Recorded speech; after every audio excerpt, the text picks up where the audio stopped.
আল্লাহ তাআলা বলেন, ইয়া আইয়ুহাল্লাযীনা আমানু কুতিবা আলাইকুমুস সিয়াম কামা কুতিবা আলাল্লাযীনা মিন ক্বাবলিকুম লাআল্লাকুম তাত্তাকুন।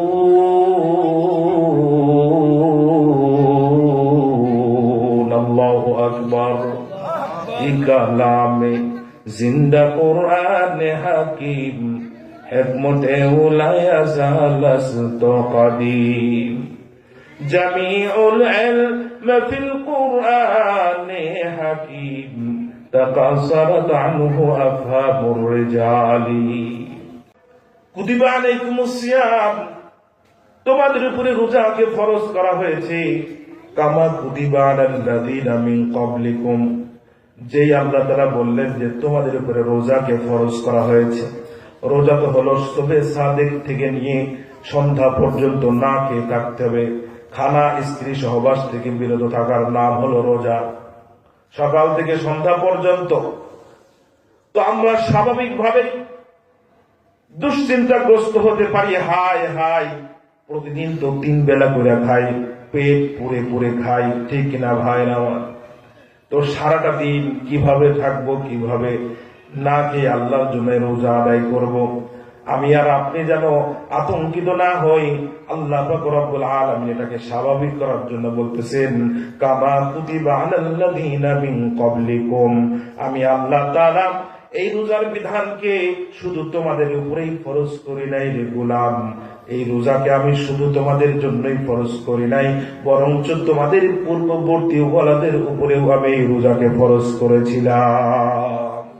এখন আমাদের মাথার ভিতরে আসলো, যদি পূর্বের পুরুষরা পারে, আমাদের বাপ দাদারা পারে, অন্যান্য নবী উম্মত তারা যদি পারে, তাহলে আমরাও পারবো। এই হিম্মত যোগানোর জন্যই আল্লাহ রাব্বুল আলামিন জরবে মিসাল দিলেন, কামা কুতিবা আলাল্লাযীনা মিন ক্বাবলিকুম, তোমাদের পূর্ববর্তী ওয়ালাদের উপরে যেমন আমি আল্লাহ রোজা ফরজ করেছিলাম। সুবহানাল্লাহ।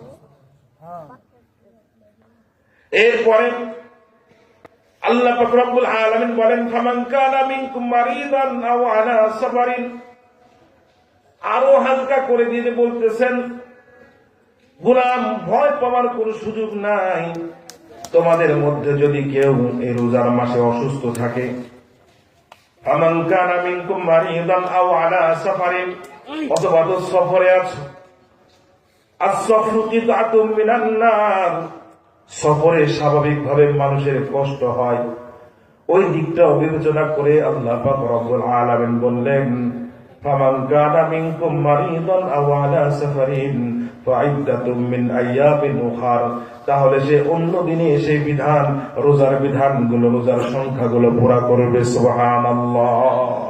ওয়া আলাল্লাযীনা ইউতিকুনাহু ফিদিয়াতুন তুআমু মিসকিন, এরপরে আল্লাহ পাক রব্বুল আলামিন বলতেছেন, ওয়া আলাল্লাযীনা ইউতিকুনাহু আই লা ইউতিকুনাহু, এবং তোমাদের মধ্যে যারা রোজা রাখতে সক্ষম না, অনেকেই এমন আছে এমন রোগে আক্রান্ত আর সুস্থ হওয়ার কোন লক্ষণ নাই, আছে না নাই বলেন? রোজা রাখা তার দ্বারা সম্ভব নয়, মৃত্যু রোগে আক্রান্ত হয়ে গেছে।